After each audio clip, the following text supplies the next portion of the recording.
Entrando no ar, Estação Hamburgo de hoje, sexta-feira, dia 17. É 17 hoje, né? Sim, senhor. Tá bom. Dia 17, obrigado.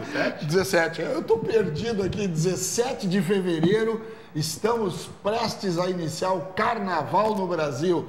Mas o nosso Carnaval já começou aqui com as cores, com essa alegria toda esfuziante desta mesa, dessa bancada. Hoje, sem a presença, um grande abraço para o Felipe Combrão, que não pôde vir hoje, e o Pablo, que sempre diz que vem aprender um monte de coisa aqui. Hoje ele vai deixar de aprender muita coisa, com toda certeza, né? Vai aprender a tomar cerveja na beira da praia. Na beira da praia. Aposta. Será que ele tá lá, cara? Não tem dúvida.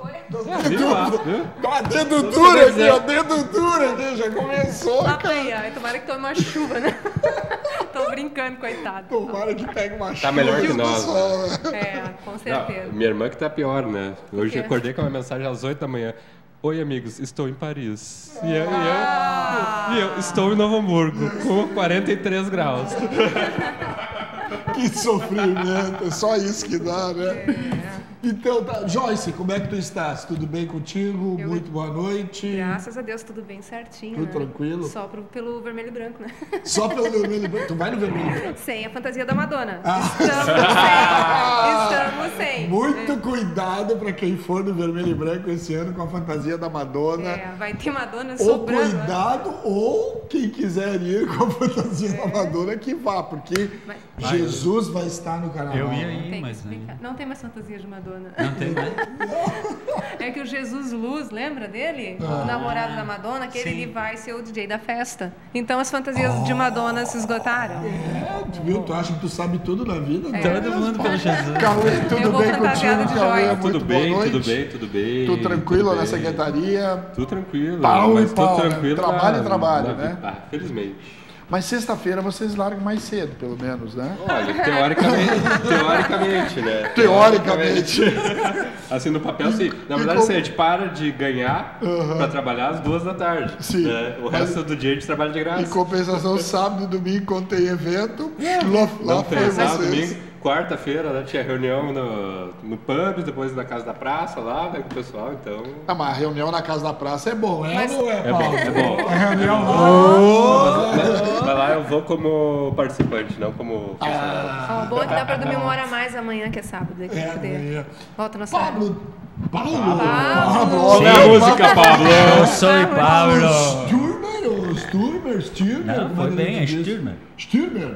Ó, isso é nome de relojoaria, O né? Felipe, Felipe ia ficar orgulhoso, falando bem certinho. É a outra parte da família. Ah, Eu tô até com medo de perguntar. a o outra resto. parte da família. Vieram 2 irmãos da Alemanha, né? Aham. O pobre é da minha parte. Te apresenta pra nós aí, então. Eu sou Paulo, e já citaram a Casa da Praça, eu sou um participante, ocupante da casa e do grupo da companhia Circo de Bolso. Puxa vida, dia 27 de março, Dia Mundial do Circo e do Ó, Teatro, aí. comemorações várias no teatro, né? Se o teatro estiver aberto, né? Não sei, tá em obras ainda, né? Viu? Não, se não- não. O programa também é informação. Tá em obras. Tá botando abaixo aquilo lá. Tá em obras, tá botando Eles abaixo. estão botando abaixo, né? Primeiro a gente apresenta todo mundo, depois nós vamos falar muito ainda. Eu quero falar da Casa da Praça, do que está acontecendo lá. Ah, tá, então... O que está acontecendo lá? Eu quero saber depois. Nossa, são coisas que nós não podemos falar ao vivo. Hugo Gringes, é isso? Não. É isso aí, Não. né? Não, Estão a fim de puxar o meu tapete hoje. Com algumas variáveis no sobrenome, né? Mas acaba quase tudo, isso. refletindo em mim mesmo. Não tem erro, é Cringes, né? O Cringes. mais correto, mas é uma alegria aqui, uma boa tarde, noite, boa tarde. E me sinto muito à vontade, junto com o pessoal da mesa aqui. Hugo, baixa um pouquinho o teu microfone. Isso. A gente vê o teu rosto. Pra gente ver o rosto. Pode baixar um pouquinho mais o microfone pra gente ver o rosto. Não, Isso. então eu me sinto muito à vontade aqui entre vocês aqui, a mesa, né? Eu há pouco falei que nós temos aqui uma mesa bem diversificada, né? É verdade. Tem tudo que é tipo de figura, né? Tem tudo que é tipo de cabelo nessa mesa. Amei o figura, amei. Eu, por exemplo, sou o cabeludo da mesa. É isso. Agora veja o contraste aqui, de cabeça aqui, né? Cabeça jovem, Cabeça né? jovem. Então, brincadeiras à parte, a gente está aqui para convidar, né? Nós vamos ter um evento Deixa eu mostrar de primeira aqui. mão, né? Em termos de bicicross noturno. Hugo Grintes, deixa eu só apresentar, presidente do Grêmio Atiradores de Novo Hamburgo, né? Isso. Muito importante. Pega aqui para nós, Pedro, enquanto o Hugo fala. Pode continuar, Hugo. Então, é o primeiro evento noturno e o pessoal resolveu fazer essa prova me homenageando, né? Fiquei feliz porque normalmente as homenagens acontecem depois de morto. Os caras Mas costumam bem, fazer então isso. em função, essa homenagem se deve a minha dedicação à bicicross, porque ela já vem a longas datas, né? E lutas, né? E como é que se diz? Sempre enfrentando obstáculos e o gostoso é vencendo os obstáculos. Assim como é no BMX, o bicicross também é na vida. E a gente está aí também como presidente do Grêmio Atiradores, fazendo mudanças a cada dia e superando também, vencendo obstáculos. Então eu me sinto bem à vontade aqui e estou aqui também à disposição para responder algumas perguntas por parte da mesa, do Fernando. Eu já tenho uma. Eu tenho a segunda. E aí o nosso evento aqui, já. como o pessoal pode ter visto, nós temos um início amanhã às 18h30, né? Tem uma programação que já inicia a 1h30 da tarde com treinos, né? E aí vai se estendendo. Também resolvi que já se vão 21 anos da minha conquista máxima aí, de 1996 nos Estados Unidos, né? E é sempre bom lembrar. World Cup. Que conquista é essa, Hugo? Copa do Mundo. Campeonato Mundial nos Estados Unidos, na cidade de Pomona, né? Na Califórnia, estado de Categoria 16 anos. Botando 4, né? Substituindo por 4, né? Mas para nós, eu sempre relembrando essa data, sempre uma satisfação, né?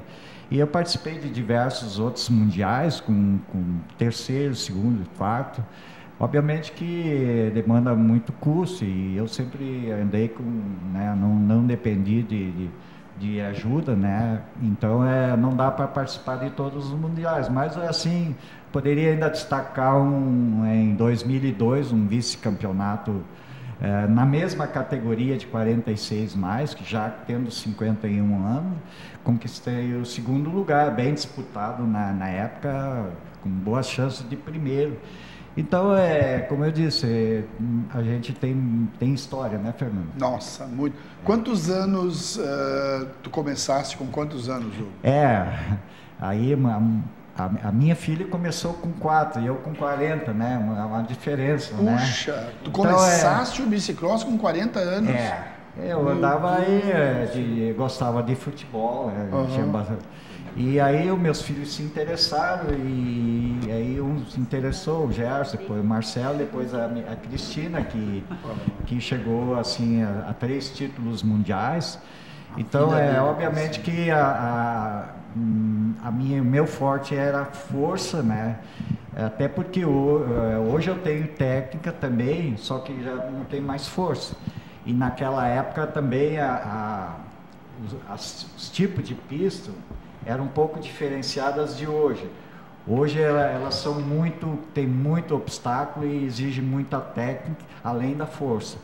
E na época, assim, um pouco mais remota, era muita corrida, né? E pouco obstáculo. Então, talvez assim, eu superei os americanos que tinha alguns com muito mais técnica, mas no bicicross que vale mesmo, além da técnica, é a força, né? A explosão, né? E com quantos anos tu ficasse campeão mundial? Eu tinha 46. 46 anos, campeão quer dizer, entrei mundial fresquinho na categoria, né? Porque daí ela vai 40 na época era de 46 a 50, de 51 a mais já era outra categoria, né? Obviamente que temos hoje as categorias, por exemplo, de olímpica, elas são praticamente duas, masculino e feminino, né? E daí são top. E que daí a idade da auge, ele se concentra entre 18 e 25 anos. 26 anos já começa a ficar meio velho. Eu com 26 anos eu não consigo mais correr tanto. Assim. Eu estava mesmo contando pra ele aqui, tu sabe que eu na bicicleta eu aprendi bem cedinho, só que eu só sei andar e virar pra direita quando tem que fazer uma... Então eu sempre procuro, porque se eu virar... É sério. Não, para aí. Quando eu vou virar pra esquerda, eu caio. Não sei, é que assim, ó, eu aprendi a andar de bicicleta com uns 8 anos e eu morava num edifício Vila Verde. O edifício não tinha muito espaço, né? Só e a mãe tinha e ele tinha uma floreira, sério. Eu aprendi a andar em volta da floreira, porque era um corredor na floreira. E não tinha como virar a volta. Quando me largar na rua, era só a volta na quadra. Não conseguia ir pro outro lado. E caía. Até hoje, pro outro lado, é uma dificuldade imensa, quase não vai. Meu Deus do céu. Uma topeira para a bicicleta. O bom que hoje as opções de... É sério? Ai, caiu. As opções de esporte hoje, elas são mais variadas. Mas há uns tempo atrás era bicicleta ou bola, né? Mas quem aprende a andar uma vez de bicicleta nunca mais aprende, né? Ou pra direita. Pra direita não. Mas essa eu não conhecia de Essa é nova. Tu já tinha Mas é ouvido sério. isso? Tinha aprendido a andar só pro lado? Já andou de bicicleta? Já. Só anda pro lado esquerdo. A Gila deve ter o trilho lá. Hein? Pior que eu tô falando sério. Eu ainda não aprendi a dar marcha reta. Isso. Se for ver lá, hoje ainda deve ter o trilho lá pra cima. Ainda deve ter o trilho. Não sei, mas ali aquele lado, ali onde passa o guidão, ali é tudo raspado lá. Tu tinha uma pergunta pro Hugo, era sobre isso? Não, eu queria saber, porque toda pessoa quando aprende... Tu quer saber como é que anda Foi pro o meu lado caso. esquerdo? Essa Pergunta. Não. Ó, Jorge, tu costuma fazer assim, né? Tu faz assim, ó. Só que pro outro lado. Ah, mas o corpo vai junto, cara. Não, mas eles vão me zoar, né? Vão me zoar no Facebook, só coisa. Mas, assim, ó, eu queria saber, porque geralmente a pessoa quando aprende qualquer coisa, ainda mais com 40 anos, que já faço parte dos 40 e poucos também. É bem mais difícil. Tu caiu muito? Muito. É isso que eu queria saber. Tu machucou muito? Já se quebrou? Muito também, né? É? Porque não tem quem não cai, porque tu sempre tem que estar superando teus limites. Mas algum acidente grave? Tu nunca sabe qual é o teu limite, tu sempre busca o máximo. E nessa busca, tu acaba se ferrando muitas vezes, não adianta, né? É que nem andar a cavalo, jogar bola, qualquer coisa, tem risco, né? E quanto mais tu for aguerrido ou mais determinado, mais risco tu vai enfrentar. Ou lesão como é que no futebol é mais músculo, né? E no bicicross é variável, né? Clavículo, né? Nossa. Mas a gente está sempre bem protegido, né? Mas não deixa de escapar de uma lesão ou de outra, né? Ainda mais recentemente, né? Quer dizer, por recomendação médica, eu devia andar, sei lá, só de a pé, né? Não tem mais, estou contrariando as indicações dos médicos. E aí, foi há 2, 3 anos, aí, com 64 anos, ainda quebrei a mão, né? Tá com um sinalzinho aqui, né? Então faz parte, né? E quem vai para a chuva Quantos tá anos sujeito tem a se a molhar. pista Né? do Grêmio Atiradores Novo Hamburgo? Ela foi fundada em 1985. Foi a primeira pista dentro de clubes Do Brasil. E ainda hoje é a única. Eu fui assistir dentro quando de era pequena clubes no alguns Brasil. campeonatos, Então, para nós, hamburguenses ou gaúchos, é um orgulho também. Sabe que né? pouca gente sabe disso, né? Sim. Deveria ser. A gente precisa saber dessas coisas. A gente já sediou aqui provas internacionais e no início, né? E então foi praticamente com o início do bicicross no Brasil que se desenvolveu o bicicross em Novo Hamburgo, que começou mais em São Paulo, mas aí de forma assim bem rudimentar, e o pessoal não tinha ainda muitas informações sobre o esporte. E alguns aqui de Novo Hamburgo, até já passou o Jorge, né, do centro, que não lembro o nome dele, acho que ele foi, pela história dele, ele buscava revistas e estrangeiros para saber do esporte, e aí resolveram, como eu morava perto do Grêmio Atiradores no centro, né? Sim. Fizeram uma pista e aí sou um Marcos Kreff, mais uma turma ali, vira aquela brincadeira e hoje é um esporte olímpico, né? Então, né? Maravilha. Vamos conversar um pouquinho com o Paulo também, nosso outro convidado. Afinal de contas, nós temos 2 convidados e 2 assuntos importantíssimos hoje. Como é que está a casa na praça, Paulo? Vou mostrar aqui enquanto ele fala também. Já vou aqui, o garoto propaganda. Aqui, garoto propaganda. A casa da praça esse espaço é uma ocupação cultural independente, formada hoje por 9 grupos, desde música, passando pelo teatro, artes plásticas, circo, poesia, o que mais tem lá? Ajuda que eu... Bambolê, teatro. Sou bom no bambolê. Então é um espaço em que estava por um tempo aí, desde de 97, 98, as atividades culturais daquela casa, que eu já vou contar que casa vocês vão saber, estavam paradas, né? Havia alguma atividade ainda com aula de dança, mas para as crianças da comunidade ali, né?